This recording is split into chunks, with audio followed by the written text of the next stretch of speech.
Le 10h midi, Sud Radio Média, Valérie Expert, Gilles Gansman. Bonjour à toutes Bonjour et à Valérie. tous, bonjour Gilles et bonjour Sophie de Menton. Alors ce n'est pas Bonjour, chers habituel amis. de vous retrouver dans l'émission Je suis Média. fière, hein. Eh ben, écoutez, invité principal de cette émission. On va parler de Jérôme Kerviel aussi dans un instant. Ah bah voilà. Parce qu'il y a un formidable, Un une doc formidable incroyable. doc en 4 épisodes à Ah voir bon sur Max. Oui, c'est vertigineux. Mais avec vous, on va parler de Patron en question. C'est la 100e de l'émission sur CNews.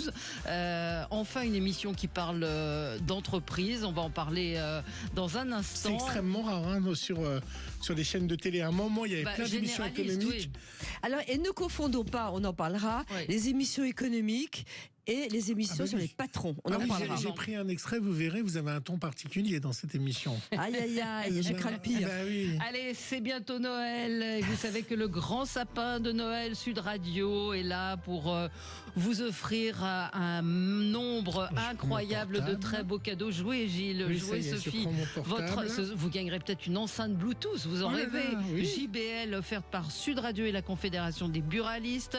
Un coffret de la marque Maricor contenant des produits de beauté d'une valeur de 120 €, peut-être pour vous aussi Gilles. Je vais aller- Qui nous dit non, Bon, C'est bah, vachement j'appelle bien, pas. Maricor. Oui, Je laisse à nos Mais auditeurs. non, J'utilise. Vous utilisez Je Maricor conseille la crème Oui. qui unifie le teint, Ah, vous n'êtes pas payé qui fait pour juste. ça.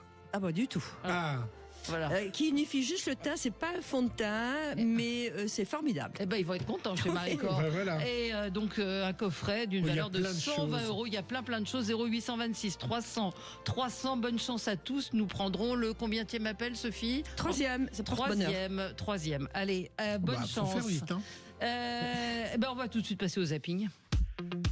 Sud Radio Média, l'instant zapping. Oh là là, Valérie, un jour sans fin, comme cet été, mais alors sans le soleil et sans les champions pour oublier, c'est reparti pour un tour, les consultations, les cris d'orfraie de LFI. Allez, au bout peut-être, Bayrou va enfin toucher le Graal. Sur C'est à vous, Patrice Duhamel a rappelé qu'il était contre le gouvernement Barnier. Pourquoi est-ce que ce gouvernement ne correspond pas à mes idées? J'ai employé l'expression, c'est un trimaran, mais là, il n'a qu'un seul flotteur, le flotteur de droite, alors que dans un trimaran, il faut la coque, un flotteur à droite et un flotteur à gauche pour que le bateau soit équilibré. C'est clairement un autoportrait. Oui, non, mais c'est intéressant de voir s'il va réussir à avoir un flotteur. J'y connais rien. flotteur de gauche, Alors, flotteur de gauche. on sait depuis ce soir, a priori depuis que Marine Le Pen a dit je ne veux pas d'un Premier ministre de gauche, que ça va être difficile pour Bernard Cazeneuve, qui était le candidat de François Bayrou. Et il le Ils dit dans se le sont vus ce documentaire. matin encore. Donc ce soir, il apparaît comme favori. Bon, c'est pas réglé. Il aura a priori pas de problème sur le centre droit et la droite. Ouais. Encore que à droite, faudra voir. Son pari, ça va être d'essayer de trouver le flotteur de gauche. Est-ce qu'il y a plus d'entrepreneurs de droite ou plus d'entrepreneurs de gauche? Bonne question. Je crois qu'un entrepreneur, il est ni de droite ni gauche, il vote pour sa boîte. Oui, mais il y a des Enfin, il y en a- entrepreneurs qui ont des sensibilités Oui. plus sociales, plus Il n'y en a pas à sociétales, LFI. mais- Non. C'est certain. Ça, c'est sûr. Mais non, mais dites pas ça, il y a forcément des entrepreneurs LFI. Ah, je crois pas. Ou alors peut-être à 20 ans, s'ils lancent leur boîte, ils abandonneront tout de suite. Voilà, ils sont trop jeunes. Allez. En tout cas, c'est la relation avec l'Europe hein, qui prend l'eau. Hein. Là, on n'a pas de trimaran. Les Français, d'accord ou pas d'accord, Ursula von der Leyen va signer le Mercosur aujourd'hui ou demain, comme le confirmait la journaliste de France 2. Elle était sur place en Amérique du Sud. Écoutez. Son entourage laisse peu de doutes. D'ailleurs, à peine arrivée en Amérique du Sud, Ursula von der Leyen a échangé au téléphone avec Emmanuel Macron pour préparer le terrain et preuve que l'accord est imminent. Elle a même prévu déjà d'envoyer des émissaires négocier des compensations avec les pays réticents. Alors évidemment, cela tombe au plus mauvais moment pour la France, mais la Commission n'a pas changé son calendrier. Et côté français, on vit cela comme un passage en force. Il y a un problème de confiance avec la Commission, estiment des diplomates français qui veulent néanmoins croire que ce n'est pas la fin de l'histoire, car si l'accord est finalisé demain, eh bien, il y a encore l'étape de la signature des 27 dirigeants européens et la France espère trouver des alliés pour bloquer cette signature, mais pas sûr qu'elle y arrive. On a raison de dire que c'est l'Europe en fait qui décide de tout, puisque là sur le Mercosur on n'arrive pas Je comprends plus que l'Europe décide ou ne décide pas. Au sein de l'Europe, ils sont eux-mêmes pas tellement d'accord. Et très honnêtement, je comprends pas bien. Et si je comprends pas bien, je me dis que les Français non plus. Bah, vous avez raison. C'est le week-end Notre-Dame. Alors Notre-Dame, hein, dans vos radios, dans vos télés, dans vos mails, dans vos journaux et même dans vos pâtisseries, puisque un grand chocolatier a construit Notre-Dame en chocolat. Et il y a une montre. Ah oui, il y a une montre Notre-Dame aussi avec un écran Notre-Dame. Ça, ouais. Ah oui, bah, de toute façon, c'est partout. Écoutez le chocolat.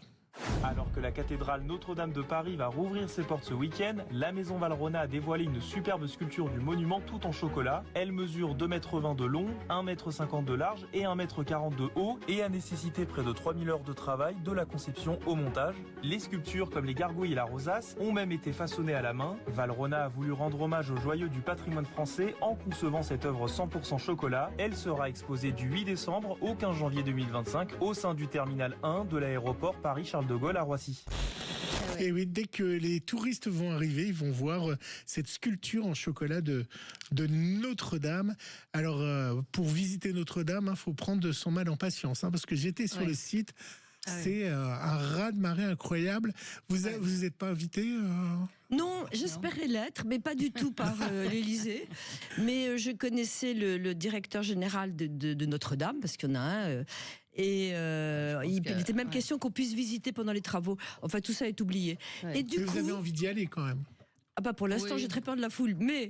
Mais en revanche, je maintiens que quand il y a quelque chose comme ça, il faut payer. Oui. Je trouve qu'il faudrait payer. On a besoin d'argent en France pour les églises, les monuments historiques, pour tout. Eh ben oui, même très peu, je pense. Je suis assez d'accord. Et laisser les messes, mais évidemment, les messes gratuites. Évidemment. Mais pour ceux qui vont visiter, comme ça se fait dans beaucoup d'endroits dans le monde. Là, ils visitent un musée, ils visitent pas quelque chose de religieux en ce moment, par exemple. Absolument. Et sachez également qu'Henri Anselme, qui a été l'invité de Patrick Avant, aura également une émission le 27 décembre sur C8 consacrée à Notre-Dame. C'est l'infomédia du jour, le retrait de toutes les chaînes du groupe Canal+ de la TNT. Alors c'est une conséquence. Hein. Alors qu'est-ce que ça veut dire exactement? Ça veut dire déjà l'arrêt de mort presque de la TNT, puisqu'il va avoir plus vraiment des chaînes très attrayantes sur la TNT, sachant qu'en plus Énergie 12 n'y sera plus. Et donc du coup, la TNT, c'est plus tellement intéressant d'avoir la TNT. Il faut savoir que dans beaucoup de villes en province en particulier, la TNT est la seule solution pour avoir des chaînes numériques. Et donc les gens s'abonnaient pour avoir du cinéma, du sport. C'était chaînes de sport, chaînes de doc. Et donc là-dessus, il y a une économie d'à peu près de 20 millions pour Canal+. Donc ce n'est pas une petite économie.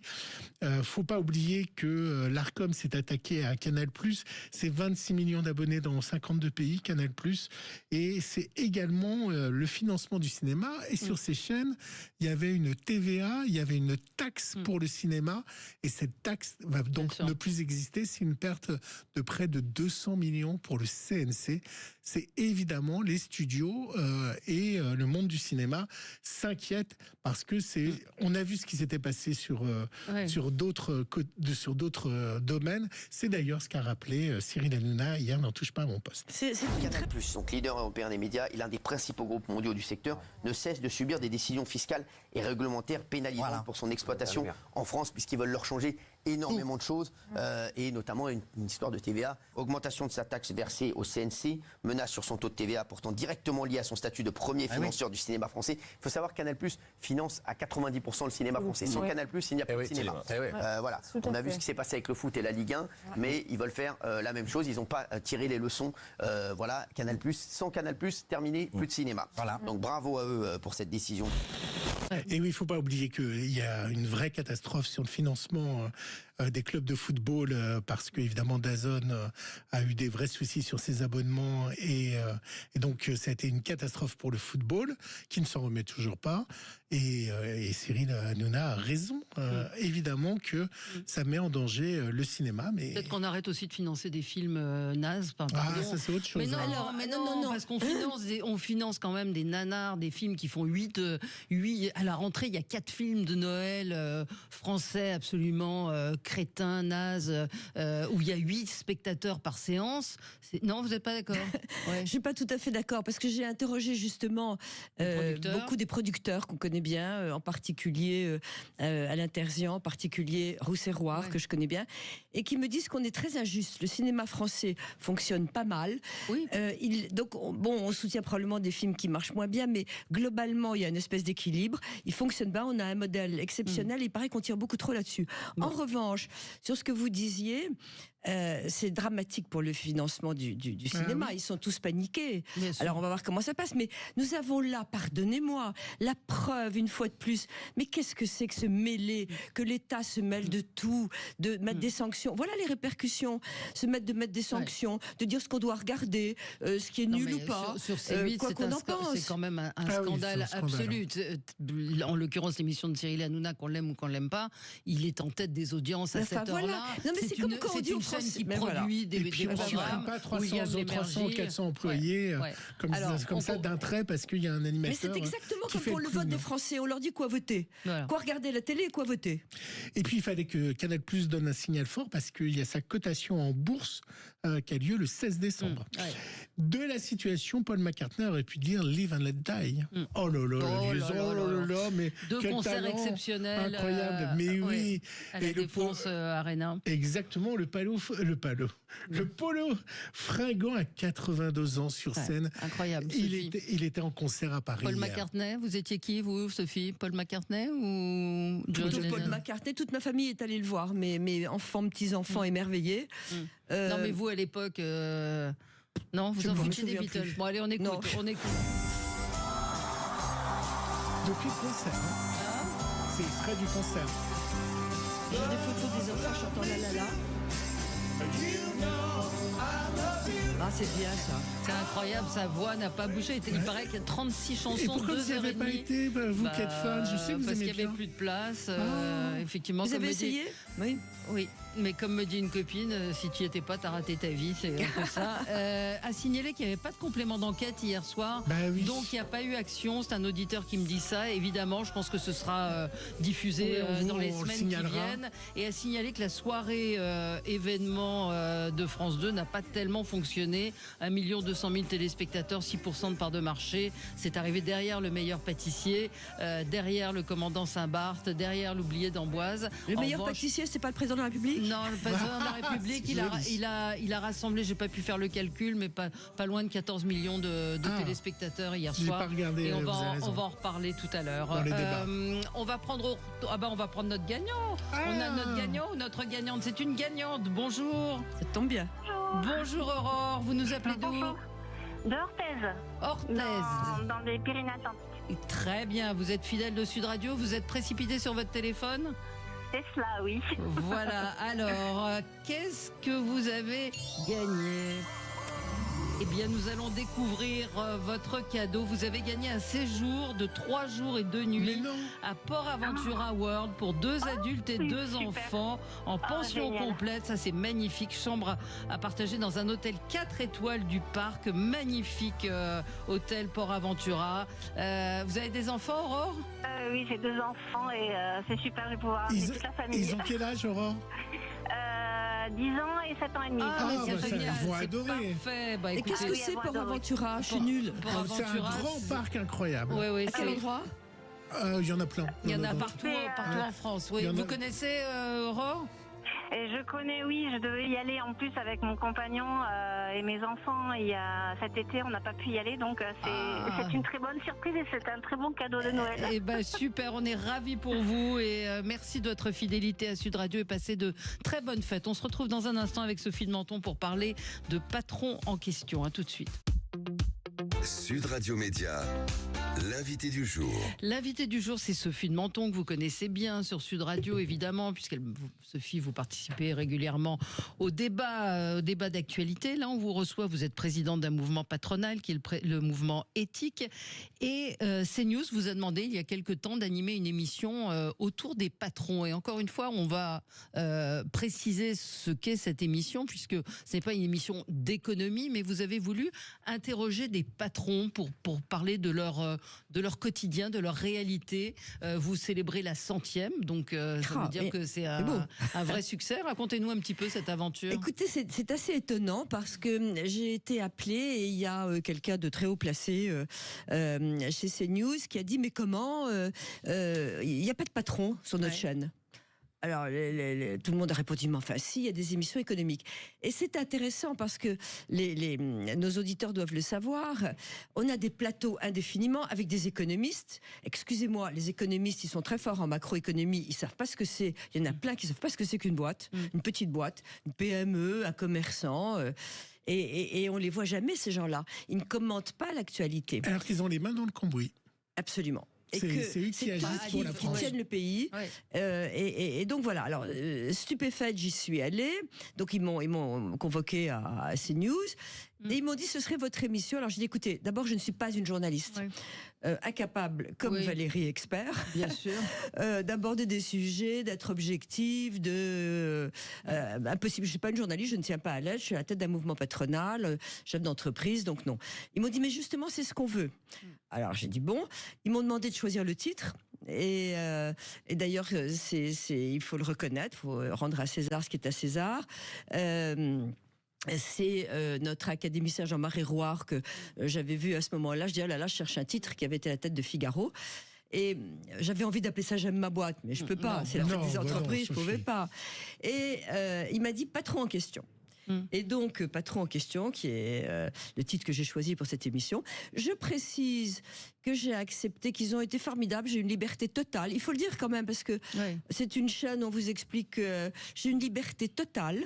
Vous invitez qui vous voulez, vous faites votre émission comme vous voulez. Alors, comment vous choisissez les patrons pour la 100e? Vous avez reçu Pierre Hermé. Oui, j'avais envie de chocolat pour la 100e. Eh ben, vous avez raison. Chef d'entreprise, entreprise française qui rayonne dans le monde entier. Patron chocolatier. Il avait les mains dans le chocolat et puis il est devenu chef d'entreprise. Donc, la réussite, évidemment, de Pierre Hermé n'est plus à démontrer. Comment vous les choisissez, ces patrons? Parce qu'il y a un auditeur qui dit qu'il vous suit et ce qui est bien, c'est que vous recevez aussi des petits patrons.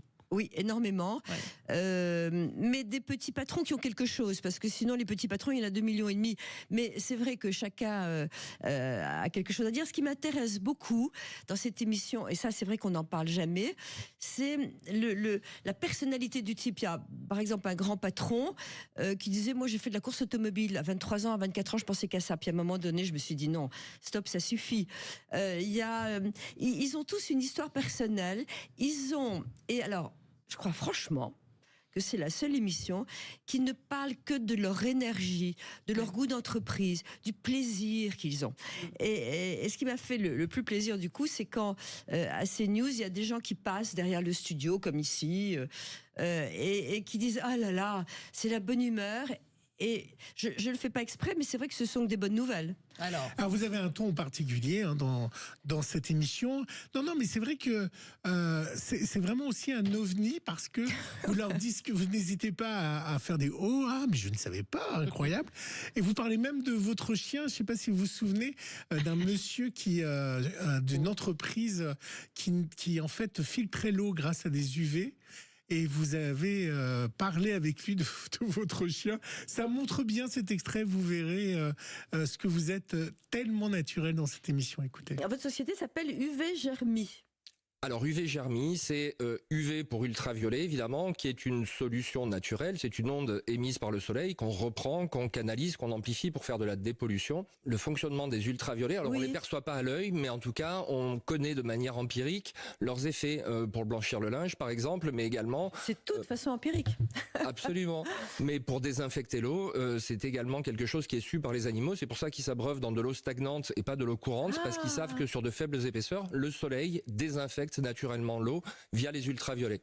Ça, c'est extraordinaire. Je me suis toujours demandé pourquoi mon chien voulait uniquement boire de l'eau répugnante dans les caniveaux et partout, et pas la bonne eau fraîche que je lui donnais. Eh bien, vous avez la réponse. C'est simplement parce que dans son cerveau reptilien, il sait que les ultraviolets permettent de désinfecter sur des faibles épaisseurs. Voilà. C'est étonnant comme extrait, hein. Oui, j'avais peur de pire parce que souvent. oui. Alors, est-ce qu'ils sont décontenancés par vous? Est-ce qu'ils sont... Alors, ça c'est une bonne question. Oui, et figurez-vous qu'ils sont ravis. Pourquoi? Parce que je pose souvent des questions, j'allais dire de blonde, mais on va dire que je suis raciste. Mais je pose des questions. Béotien. Oui, et je crois que les questions que beaucoup de gens se posent. Et donc, ils me disent après, un peu étonnés, mais oui, mais ça me donne l'occasion de préciser. Que ce soit pour... Et je pose des questions aussi sur des sujets très complexes, parce qu'on a des start-up incroyables. Ben là, la start-up en question, elle est incroyable. Elle est incroyable. L'eau, là... Mais là, on comprend. L'eau, l'importance de l'eau et de sa propreté et de son filtrage est vraiment important. Oui, c'est pas facile non plus. On fustige les patrons assez souvent. C'est parfois des salauds, hein, on peut le dire. Enfin, des salauds. Comme dans tous les... Pas plus que les autres. Comme dans toutes les professions, je suis d'accord avec vous. Mais c'est vrai, il y a un auditeur qui me dit éloge de la réussite dans une France à la peine. C'est vrai que ce sont des gens qui souvent se battent pour la réussite de leur entreprise et de leurs salariés. Et c'est pas souvent, c'est tout le temps. Oui, non, mais on a l'impression, parce qu'il y a beaucoup d'usines qui ferment en ce moment, donc il faut aussi, il y a aussi ce rapport-là qui est expliqué dans l'entreprise, dans votre émission, c'est-à-dire le rapport aux salariés et qui sont essentiels à la réussite d'une boîte. Et je le dirai jamais assez, et ils le disent les patrons. Il n'y a pas d'entreprise sans salariés. Ouais. Et quand on nous raconte ça, on fait tout, surtout dans les PME, pour leur faire plaisir. Je veux dire que, alors pardonnez-moi aussi, mais il y a les salariés de temps en temps, si on n'est pas très aimable, qui disent je vais me mettre en arrêt maladie. On a quand même un pays, et c'est bien, où il y a une protection des salariés qui dépasse absolument tous les autres pays. Donc, peut-être égoïstement pour ça, on aime nos salariés, ils aiment leur boîte, contrairement à ce qu'on peut dire. Et c'est très différent, une petite et moyenne entreprise d'une très grande entreprise. Très différent. Alors vous, c'est très varié, vous recevez des patrons d'entreprises de taille diverses. Très différent. Je suis très fière parce qu'on va recevoir Pouyanné au mois de janvier. Qui est patron Total. Voilà. Et donc là, je m'étais dit, et il ne parle pas souvent. Non. Et je crois que... en Arabie Saoudite. Pardon, oui. Avec le président. Mais ils sont bons ou pas en communication? Est-ce qu'ils font tous du média training ou Pas du tout. Pas du tout. Et genre, je vais vous dire quelque chose, mais ça fait un peu autosatisfaction. J'ai une conversation, mais j'ai pris un peu exemple sur vous, Valérie. C'est une conversation à l'antenne. Oui. Et donc, ils arrivent très stressés. Et je démarre, j'ai eu un exemple formidable. Je reçois une patronne qui a monté sa boîte d'experts comptables, qui est une grosse boîte. Et elle était présidente de l'ordre des experts comptables. Je la reçois, il fallait parler de son entreprise. Et tout d'un coup, ça me vient brutalement. Je dis, écoutez, avant de parler de tout, est-ce qu'il y a des experts comptables à Bercy? Elle me dit, mais il n'y en a jamais eu un. Je dis, comment il n'y en a jamais eu un? Je dis, mais... Elle me dit, on n'a jamais mis les pieds à Bercy. Je dis, mais peut-être que c'est pas utile. Il y a des inspecteurs des finances. Elle me dit, comment ça, c'est pas utile? On leur expliquerait que tout ce qu'ils imposent aux entreprises fait du temps en plus. Et ce temps, nous ne conseillerons pas les patrons pendant ce temps-là. Le truc était tellement stupéfiant qu'elle ne comptait pas parler de ça. Je l'ai envoyé au ministre des Finances. J'ai été donc, et à Matignon. J'ai donc été invitée à Matignon avec elle. Et ce qui est étonnant, c'est qu'elle a eu l'occasion de dire ça. Et quand je lui dis on va à Matignon, elle était paniquée. Elle a dit mais non, c'est mon ministère de tutelle, je peux pas. Donc le rapport des entreprises, elle est venue bien sûr finalement, etc. Le rapport des entreprises à l'État, ils ont envie de le dire. Donc ils sont spontanés pour répondre à votre question. Ils deviennent spontanés quand on leur parle normalement de leur boîte. Et puis il y a les dysfonctionnements aussi, auxquels ils font face. Je pense à la propriétaire des cartes Suzanne, dont vous me parlez assez souvent, et qui raconte sa difficulté de recrutement. Elle n'arrive pas à trouver de chauffeur en France. C'est aussi là le concret d'un chef d'entreprise avec les blocages auxquels ils sont confrontés. Et on parle de l'immigration tout le temps. Quand elle me dit là je vais rentrer avec un quart de chauffeur du Maroc. Je dis comment, mais quoi, comment? Elle me dit mais oui, c'est Pôle Emploi France Travail qui se met en contact avec le Pôle Emploi marocain. On fait toutes les autorisations, tout, et entre guillemets, on nous livre 30 chauffeurs marocains. C'est hallucinant. Et d'ailleurs, elle avait dit à l'antenne, si jamais France Travail nous entend et qu'il y a un chauffeur qui est au chômage, je le recrute. Oui. Bah oui. Pourquoi il n'y a pas d'émission ou d'autres émissions sur les patrons? Vous pensez que les autres chaînes sont frileuses ou c'est par rapport à leur régie pub? Est-ce que vous, également, la régie pub de CNews, vous avez eu des instructions? Alors, des instructions, pas parce que vous me connaissez, mais au début, j'ai eu des réflexions. Non, mais lui, parce que j'annonçais... Lui, il fera jamais de pub, et c'est évident, des PME, etc. Ouais. Et il y a quelqu'un dans l'entreprise de Puissant qui a dit plus jamais on ne vous parlera de ça. Et d'ailleurs, la régie est formidable, elle est très sympa, elle m'avertit, tiens, il y a un tel, il a fait de la pub, mais aucun rapport. D'accord. Aucun rapport. D'ailleurs, oui, il serait très déçu parce que on peut pas faire les choses normalement. Alors votre question, c'était pourquoi il n'y a pas? C'est une question que je pose. Par exemple, en ce moment, je pense que sur une télévision, il devrait y avoir un plateau de patrons pour parler de la politique. Bien sûr. Bah oui. Mais non. On a les mêmes spécialistes de tout, qui vous expliquent tout sur le Covid et qui vous expliquent ce qu'on va subir comme conséquences dans nos boîtes. Eh ben, il faut regarder Patron en question. C'est le 18 décembre, la 18 décembre, la 100e. C'est diffusé à 15h40. Alors à des heures improbables. Oui. J'ai des insomniaques, des insomniaques qui me disent à 4h du matin, je vous ai vu. Il s'est rendormi tout de suite. Mais on peut le voir sur évidemment sur le replay de CNews. Et puis à 15h40, à 24h, à minuit et quelques. Et le matin, à 5h du matin. Minuit 20. Bah ça c'est pas. Il faudrait vous mettre en prime time. Mais en tout cas, il y a le replay, il y a évidemment les réseaux. Merci beaucoup Sophie de Menton, c'était passionnant et vous avez passionné nos auditeurs. On se retrouve lundi avec vous, mais nous dans un instant on va parler de Jérôme Kerviel de la Société Générale, de c'est un document, enfin en 4 épisodes absolument fascinant, la plongée au cœur de l'une des affaires financières les plus incroyables. À tout de suite. Radio.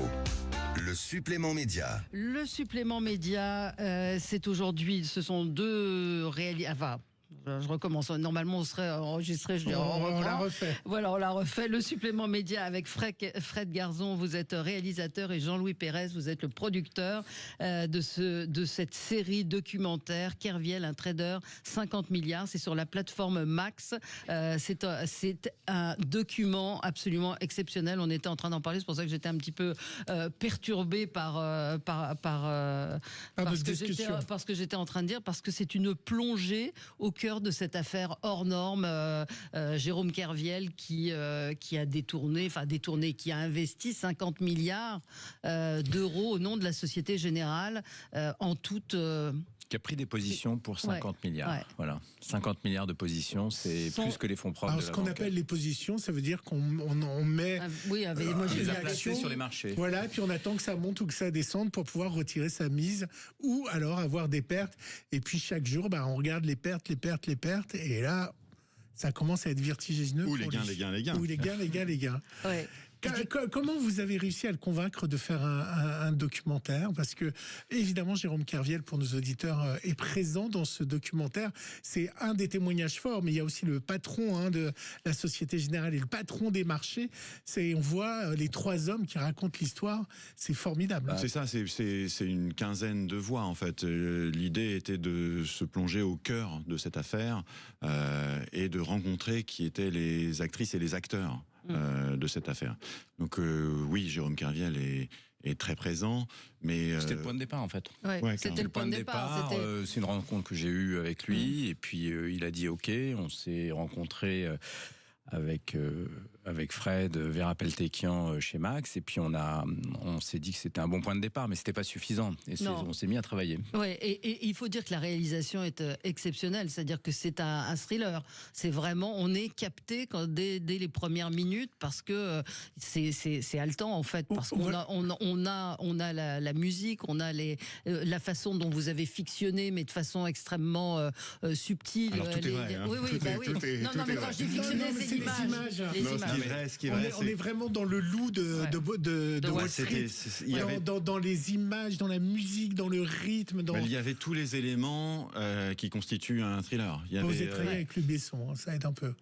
Alors, vous avez réalisé beaucoup de films de cinéma. Oui, fait, les séries, la fiction aide à trouver ces axes de narration, mais il y avait quand même tous les éléments. C'est-à-dire que les montants en jeu sont énormes, la situation, le pays est ébranlé, le pays entier est ébranlé par cette affaire. Quiconque a mis ne serait-ce qu'un doigt dans cette affaire a été irradié. On parlait beaucoup de ça, de la production, de radiation. Et c'est 15 ans d'une aventure judiciaire aussi, et médiatique. Donc il y avait tous les éléments pour un thriller haletant. Et puis l'idée, c'était aussi, en travaillant avec Fred, d'aller au-delà du documentaire et effectivement d'adopter des codes. Et vous parlez de la réalisation, mais il y a aussi la narration, la façon dont il a raconté l'histoire, Fred, qui est complètement déstructurée et puis avec une vraie dramaturgie. Et ça, c'est aussi une spécificité de la série, c'est qu'on va un tout petit peu au-delà du travail journalistique qui est très fort. On avait une équipe quand même très compétente et qui a beaucoup travaillé. Qui à la fin, c'est pour ça qu'on a ce casting un peu étonnant.